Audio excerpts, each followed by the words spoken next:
Back to live pictures from Antelope of a grass fire there.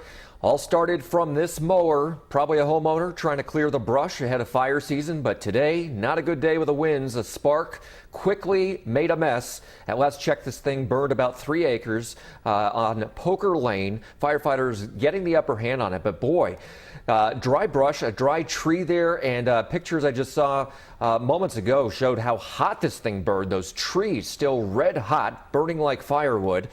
So we're going to keep our eye on this, and we will bring you more information if it develops.